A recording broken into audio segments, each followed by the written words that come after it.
राजस्थान में जारी सियासत अब पूरे देश में अपना असर दिखा रही है। सत्ता पक्ष और विपक्ष मुद्दों को लेकर एक दूसरे पर जमकर आरोप प्रत्यारोप लगा रहे हैं।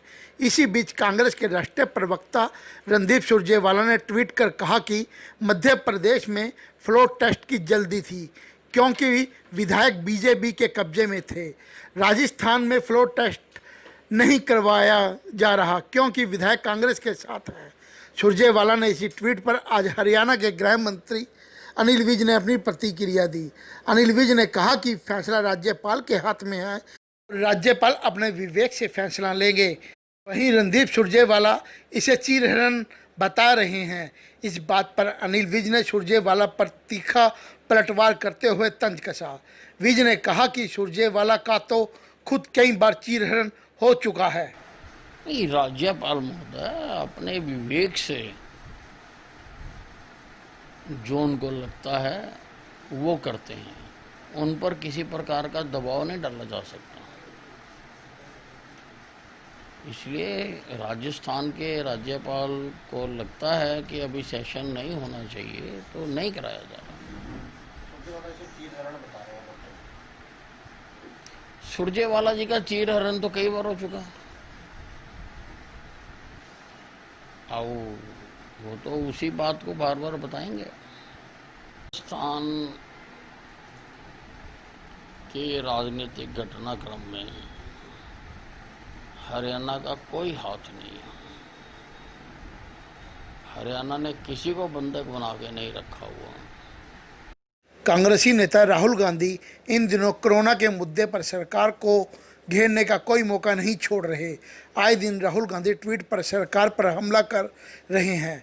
इसी के चलते राहुल गांधी ने ट्वीट कर सरकार पर आरोप लगाया कि बादल छाए हुए हैं और लोग मुसीबत में हैं, लेकिन गरीब विरोधी सरकार आपदा को मुनाफे में बदल कर कमा रही है। राहुल गांधी के इस ट्वीट पर अनिल विज ने पलटवार किया और अनिल विज ने रामायण का उदाहरण देते हुए कहा कि जिस व्यक्ति की जैसी नीयत होती है उसके विचार भी वैसे ही होते हैं।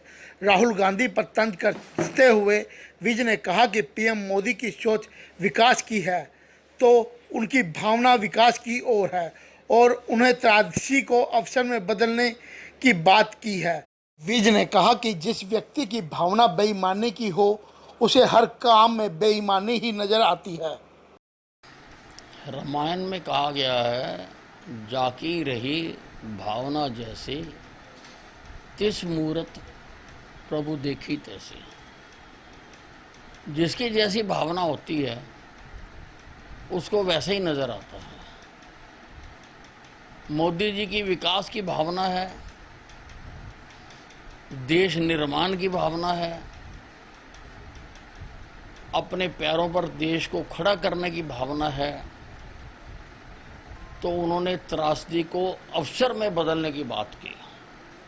उनको अवसर में देश का निर्माण होता हुआ नजर आता है। और जिनकी बेईमानी की भावना होती है उनको हर काम में बेईमानी नजर आती है। कोई घोटाला सामने नहीं आया।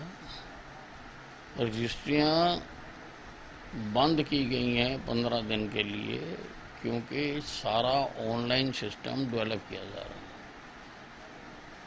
अब लोगों ने इसको घोटाला बता दिया, कोई घोटाला नहीं है।